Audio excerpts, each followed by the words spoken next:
I'm not an economist. I have studied history. So what I want to do today is offer some historical perspective to three different responses to this question. I'm somewhat tentative about this because I'm not an economist, but we haven't solved this problem. And this has been going on for a while. So hopefully I'm not that far behind the boat in figuring it out. I think most of you here care about this question and care about the Occupy movement that's trying to respond to this question, and that you'll want to act on your words. So I hope that all of you will take what I give today and figure out how it serves you in your efforts to either fix or replace capitalism. I'm not going to be entertaining the question of if capitalism is broken. I'm assuming there's something very wrong with our system. While it's amassed great wealth over the centuries, it's currently threatening the Earth's ecological balance, failing to provide basic necessities, millions of people in poverty. It's creating an unhealthy disparity in wealth. It's manipulating our political process and buying elections to make sure this all continues. So yes, I think capitalism is broken. But the answer to whether it can be fixed, there are three questions I'm going to explore, three answers to that. The first is no, capitalism cannot be fixed. It needs to be completely rebuilt or replaced. Number two, yes, capitalism can be fixed through regulation. Efficient, transparent government, held accountable by informed citizens, that's us, can regulate capitalism so that it better balances self-interest with general welfare. And number three, yes, capitalism can be fixed by recommitting to ethics. I mean, it's said that you can't legislate morality, and unethical behavior will always find a way to get around laws protecting the common good. So that we have to ask that our leaders, we have to demand that our leaders become moral leaders and return to an ethic of stewardship. Now, I'm going to tip my hand. I don't know the answer to this. I'm trying to figure this out. But I'm going to compare these three responses within the context of my own personal life and within the context of history, including the roots of ethical humanism. I'm going to talk about two people that mean a lot to me today, John Taft, my brother, and Felix Adler, the founder of ethical culture. Adler started a movement which I've dedicated the rest of my professional life to, and he offers something remarkable. Some people call it a way of living, other people call it a religion.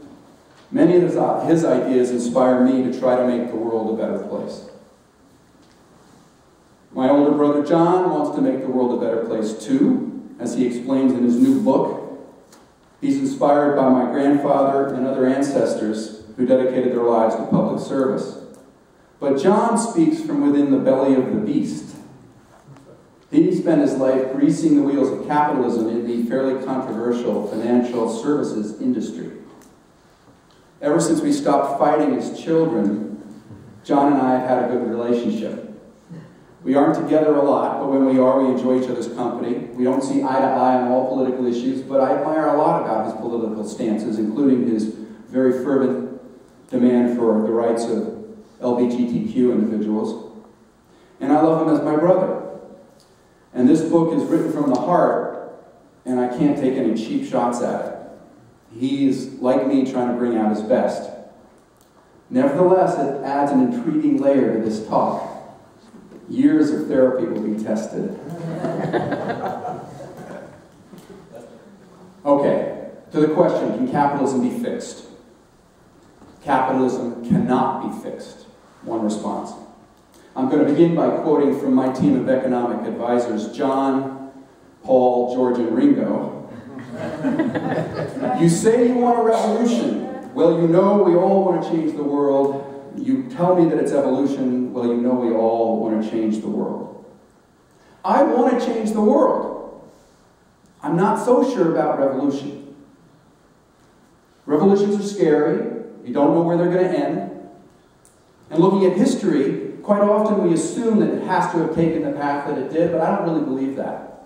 I think history turns sometimes on a moment, on an individual decision by an individual. Had George Washington not decided to cross the Delaware the day before it froze over on that fateful night, or had the Hessian soldiers not drunk so much on Christmas Eve, the Revolutionary War might have turned out differently. But it didn't. And as it is, we have a birth of a new mighty nation. But revolutions can take tragic turns. In France, the call for liberty, equality, brotherhood, or death brought lots of death. Lenin and the Bolsheviks accepted that blood was necessary for sacrifice, and it brought us an ugly and repressive version of communism that was as corrupt as the system it was trying to replace. So these historical lessons, along with the sedating effects of a comfortable life, makes revolution disconcerting for me. Maybe that's why I felt some discomfort when I walked through Occupy Philly last fall. I enjoyed the energy and the promise of people coming together to work for social justice. I was incredibly impressed by the earnest commitment of many to endure arduous planning meetings, cold nights, and the mocking disdain of many of our fellow citizens. But I wasn't sure where it was going, and I'm still not, and that's unsettling. So too was the chaos, the noise, the debates. So too was the desperation, the poverty, and the confusion of many. Evidence of addiction to drugs or alcohol disturbed me. It was difficult to see people suffering from degrees of mental illness. Some of them are neighbors who have slipped through the safety net that Mitt Romney doesn't seem to worry about. The dirty, soiled clothing, the smell of urine. Welcome to humanity. But it's still hard to process. Some process it with disdain. They don't conceal their disgust as they rush by on the way to work. They say, "Get a job," with a sneer. And their revulsion blinds them to the humanity of other people. They don't see individuals as human beings down on their luck or victims to a system that values greed over goodness. Listen to what one celebrity blogger who saw occupiers as shiftless no-gooders, see what they say on their blogs. And this is typical bigotry. Occupy is nothing but a bunch of louts, thieves, and rapists, an unruly mob fed by Woodstock-era nostalgia, putrid false righteousness. This is no popular uprising, this is garbage. And goodness knows they're spewing their garbage both politically and physically, every which way they can. In the name of decency, go home to your parents, you losers. Go home to your mama's basements and play your Lords of Warcraft. I edited out the more offensive elements of this blog, and this is typical. It's not hard to become self-righteous myself in responding to such intolerance. I hope to stay away from that kind of mudslinging because there's always going to be that sort of bigotry. But what seems almost more dangerous to the Occupy movement than even that is the constant criticism and the simple dismissiveness of mainstream media and much of America. Even those who advocate for more economic justice often criticize Occupy for being unfocused and undisciplined, right? You've heard it. They complain that Occupy needs to clarify its goals, sharpen its talking points, coordinate its strategy. And they talk as if it's a political party rather than a mass instinctive reaction to injustice. Now, in the past, many social justice movements have succeeded being broad and multifaceted. Representative Jill Clyburn, who's the third highest ranking Democratic member in Congress, pointed out that the civil rights movement succeeded even though it was not always coherent. But Andrew Young, another veteran of the civil rights movement, said that the movement needs more structure. He said, quote, "There's a difference between an emotional outcry and a movement. Occupy is an emotional outcry. The difference is organization and articulation." But I'm sort of glad that Occupy doesn't have a hierarchical structure and very limited goals. And I'm glad because our broken system needs a lot of changes. It needs more equitable distribution of resources, it needs better education, it needs better employment opportunities and sustainable economic policy and accountable government and universal health care and respect for civil rights and more. A narrow, sharp, coherent strategy would be impossible with those goals, and they're all important. So I credit Occupy for saying them all and for taking to the streets. Because most of us know that the system is unjust. I know I do. I'm speaking from a glass house. Because those of us in comfortable chairs often just make a few financial donations and promise to vote for progressive candidates. But those who are in pain are being heard. And in some ways, Occupy is a cry of anguish, a scream of pain for our society. It's like they're the sensing element. And it's painful to hear it. It's painful to open up to such suffering. And it reminds me of a quote that maybe I've given too much here from the founder of ethical humanism, Felix Adler, who says, "We stand, as it were, on the shore and see multitudes of our fellow beings struggling in the water, stretching forth their arms, sinking, drowning, and we are powerless to assist them." Or we would like to think we're powerless to assist them, right? It makes things easier. I wonder if underneath we kind of want to think that we can't make a difference, that the system's so rigged that our apathy is justified. Then we can ignore it all. Bill Moyers, who wrote in The Nation recently, counsels us to put Occupy in a historic setting and not to lose faith in fundamental change, even constructive revolution. History teaches us, Moyers says, that, quote, "Democracy does not stop from the top. It begins at the bottom, where flesh and blood human beings fight to rekindle what Arlo Guthrie called the patriot dreams." So why have patriotic people occupied our public spaces? Moyers said it's because Wall Street has occupied the country. They own the system. Despite rhetoric from both the left and the right criticizing fat cat financiers, in the wake of Citizens United, Wall Street owns everything. Money rules. President Obama, promoted as a defender of the common man, has raised more money from employees of banks, hedge funds, and private equity managers than any Republican candidate. Moyers, rather sternly, demands, quote, "that we name this for what it is. All of it. Hypocrisy made worse. The further perversion of democracy. Our politicians are little more than money launderers in the trafficking of power and policy." He understands the sign that Arnold mentioned in the article he wrote of somebody carrying it saying, "I can't afford to buy a politician, so I bought this sign." Because access to power drives capitalism. Paul Krugman points out that government officials who hang out with the financial sector businessmen, and most of them do, are inevitably going to see the problem as a problem in business confidence, not in the suffering of many. For Moyers, the corruption of politics over the last 40 years is heartbreaking. And for it to be heartbreaking for us, we have to know the history. He points out that the U.S. Chamber of Commerce set up a task force about 40 years ago of business executives from U.S. Steel, GM, GE, Philip Petroleum, 3M, Amway, CBS, NBC, yeah, media outlets too, right? To coordinate a revolt of the rich against the idealism of the 60s. Corporate political action committees numbered 175 firms in 1976. By 1982, there were 2,500 of them. Then came the Business Roundtable, the Heritage Foundation, the Cato Institute, the Citizens for a Sound Economy, all groups demanding free market liberty over shared resources and political equality.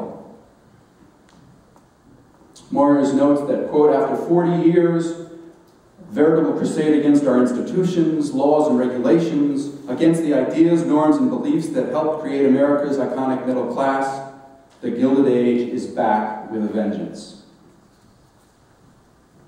So let's look at the Gilded Age for a minute. It's an amazing historical epic, prodded by the Civil War and a centralized economy. Robber barons became kings after 1865. Carnegie, Rockefeller, Morgan, Vanderbilt marched into the halls of Congress. Trusts literally wrote laws. They consumed federal loans, federal land grants, incentives, while the workers were jailed, beaten, and bullied. Social Darwinism, Herbert Spencer's perversion of natural selection, said that suffering was necessary for the best to rise to the top. Self-interest and greed fueled our corporate machine. Reform was labeled as misguided, immoral, and unpatriotic. James J. Hill, the great Northern Railroad executive, declared, quote, "The modern theory that you can safely tax the wealthy is just as obnoxious as the medieval theory that you can safely oppress the poor." Upside down logic. We've jumped into the rabbit hole. Hill said that the problem in America is the extravagance of the American people. And when pointed out that most Americans earn an average wage of $435 a year and asked why, how could they be extravagant, Hill replied, extravagance is relative. And he ought to know. He owned a St. Paul house in 1890 that was almost $1 million in value, with 24 fireplaces, 16 crystal chandeliers, and 13 bathrooms. Anthony Trollope, a Victorian writer, lampooned the rich at that time in a book called The Way We Live Now, from London in 1875. He explained why he wrote the book. He said, "If dishonesty can live in a gorgeous palace with pictures on all the walls and gems in all the cupboards, with marble and ivory in all the corners, then dishonesty is not disgraceful, and the man dishonest after such a fashion is not a scoundrel." Greed became good. A year after that book was published, Felix Adler founded the New York Society for Ethical Culture. He had grown up in the heart of capitalism. From the moment his boat steamed into New York Harbor in 1857, he was captivated by the idea of e pluribus unum, out of many, one. The promise that civilization would nurture both the good of the individual and the social whole. It rejected social Darwinists' demand that people had to be sacrificed for the good of the state. This is more of an ethical position than an economic one, but it grows out of the faith in the inherent goodness of the individual and the recognition of our interconnected web. In an 1894 lecture, Adler said, "Let the different classes that make up society stand face to face with one another. And they will not only come to terms, but to a clearer understanding of their mutual interdependence, and the consciousness of their unity, which is at present dim and ineffective, will become more and more a felt living power." When engaged in labor arbitration in the 1900s early, Adler insisted that three factions come together in dialogue: the wage earners, the employers, and the general public. He wrote, "We need a new force of public opinion. New organisms of public opinion. No force can withstand public opinion," that's us people, right? "When the public has made up their mind. But to make up their mind, they must be put in a position to know the facts. What we need is a new social tool." For Adler back then, the new tool was informed, responsive, progressive government. What a concept. Grown out of the municipal and state reform movements of Wisconsin and many big cities, populism and labor joined hands, farmers and workers. And it came into the federal level under Teddy Roosevelt. Expert commissions regulated railroad expansion, food processing, advertising, tenement house safety, labor disputes, child labor, those last three being areas that Adler was a national leader. And he was part of a broad historical trend that saw government as the key agent for social improvement. Progressivism heralded responsible government as the moderate compromise between corrupted capitalism and violent revolution. Adler's work was part of what historian Robert Greenwell called pre-New Deal labor reform experiment.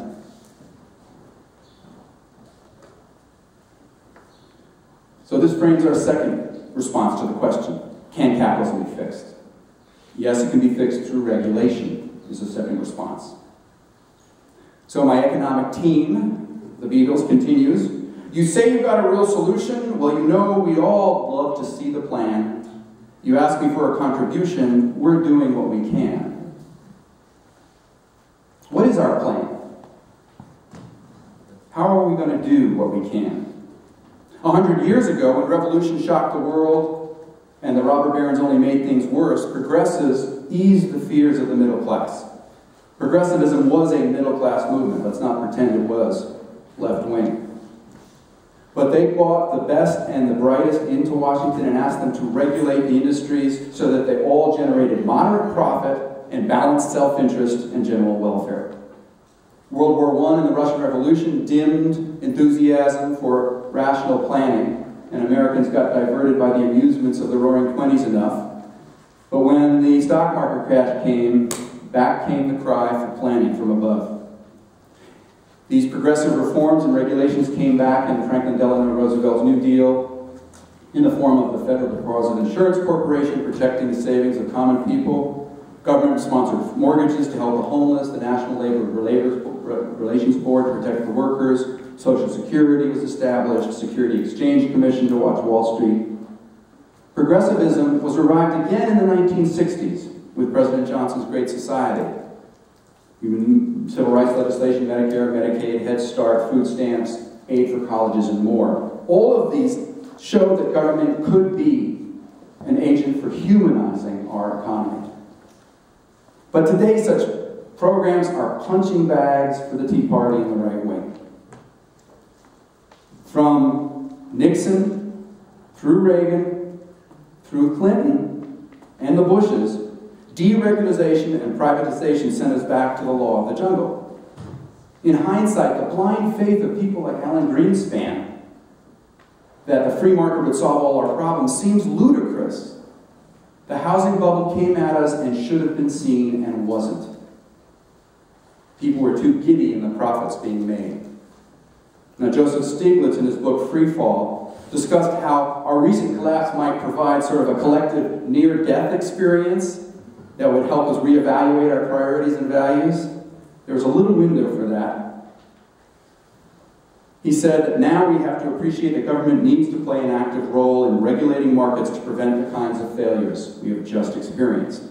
He says, it's not a matter of flawed individuals or specific mistakes, nor is it a matter of fixing a few minor problems or tweaking a few policies.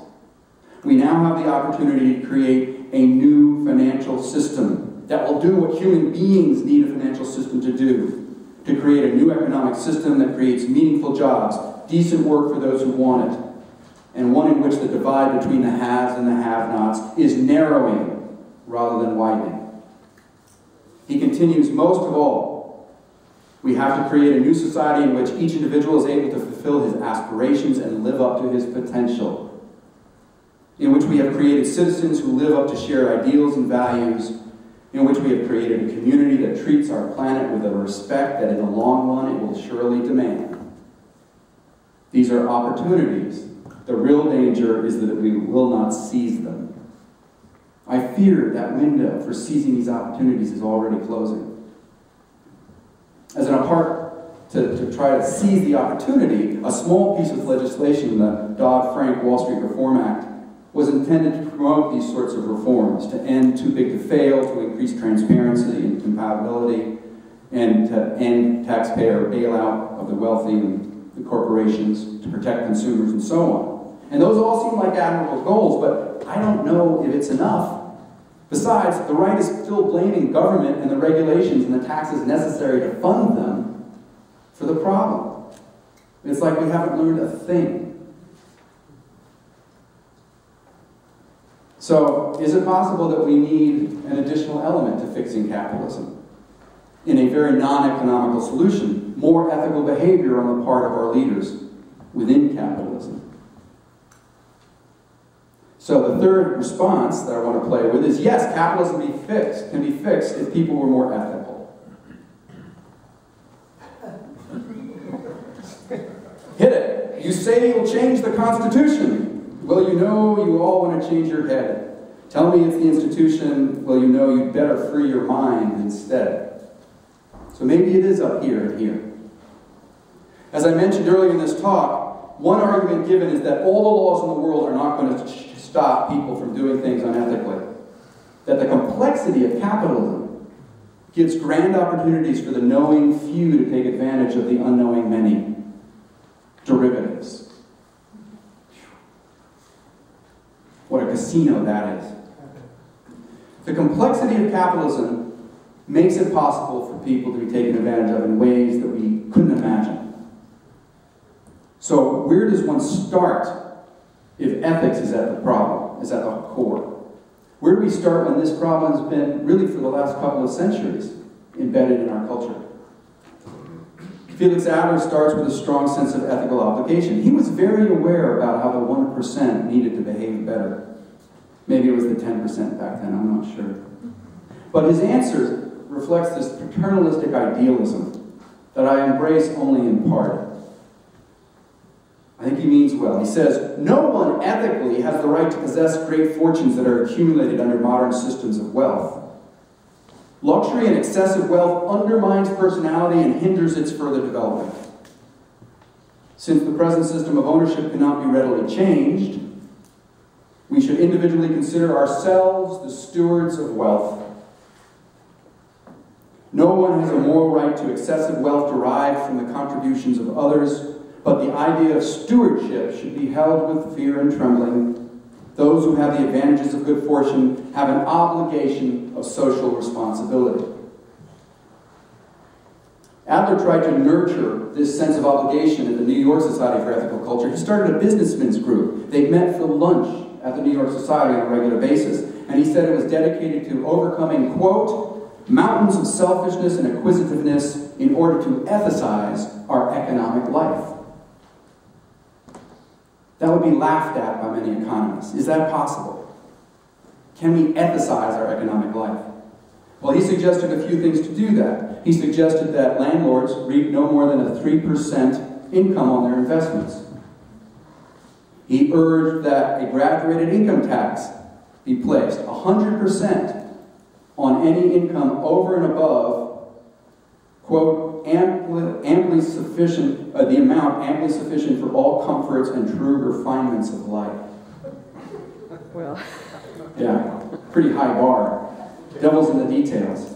But again, I think he meant well. Excessive wealth is no right to be hoarded. Our own Arnold Fishman wrote in the monthly magazine of the Camden County Bar Association, those who exercise power have to be convinced that it is in their interest to live in a world where empathy and fairness predominates over narrow self-interest. The search for tax loopholes can yield to factory democracy. The struggle for minimum wage could morph into a guarantee of a living wage. The rape of the land transformed into loving Mother Earth. A culture of gated communities, burglar alarms, and guard dogs can be replaced with caring for the old, nurturing for the young, and respecting the worth and dignity of all. The politics of hope must triumph over the politics of fear. Which brings me to my brother, John Taft, head of the U.S. Division of Royal Bank of Canada Wealth Management System. A year ago, he served as the Securities Industry and Financial Market Association's chair. That's the leading financial services trade group in Washington. So when he went into business instead of journalism as a young man, I gave him grief for selling out. Now he's trying to promote what I call actually the finance of hope. Is that possible? Is that an oxymoron? A capitalism of empathy, fairness, and respect. I do want to give him credit for the inside cover of his book, which says the author is donating all proceeds from this book to charity. I guess that's a good thing.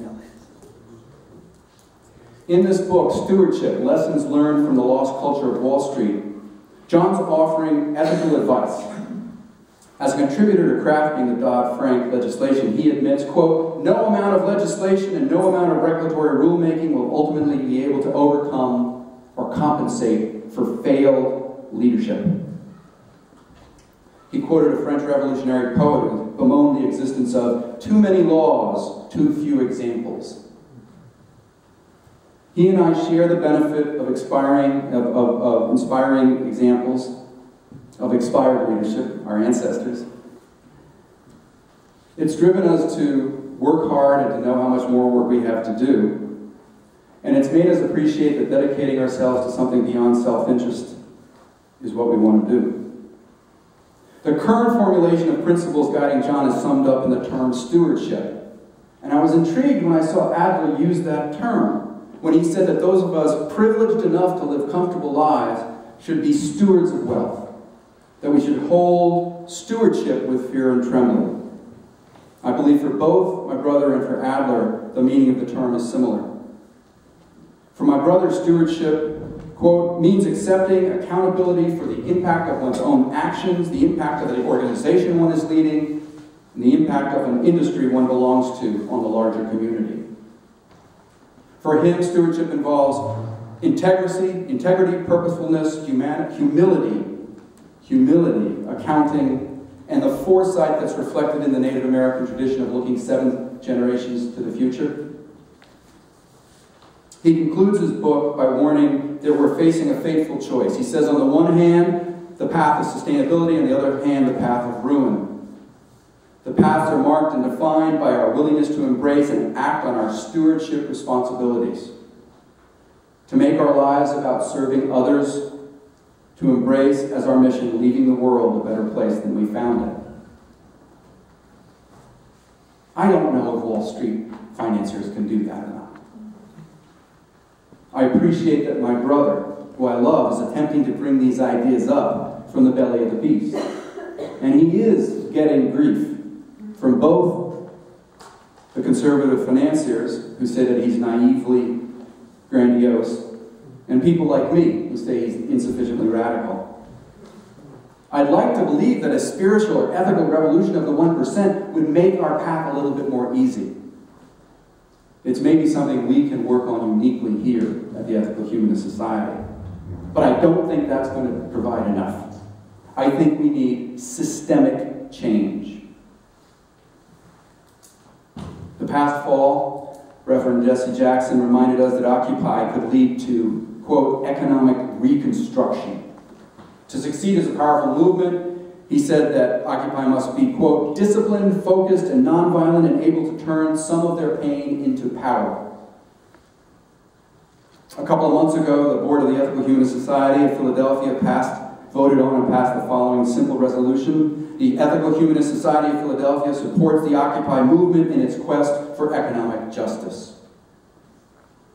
This is our first institutional step to connect with Occupy. Some of our members, Bob Moore, has been spending a lot of time already working many hours helping this young movement.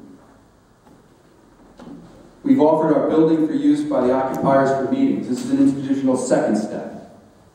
It remains to be seen whether we here or whether America in general is going to take the next step. Whether we'll be able to get out of our comfort zones and work hard with Occupy to transform pain into power. It begins with empathizing with our fellow human beings and convincing others to do the same. Ethical humanism urges us to turn suffering into success. It inspired the populists of the Gilded Age. It inspired the marches of the civil rights movement. Let's hope it inspires us today. I want to thank those occupiers that have sacrificed and have taken to the street to tell us to wake up. And I thank you for letting me share my own search for the next step forward. Thank you.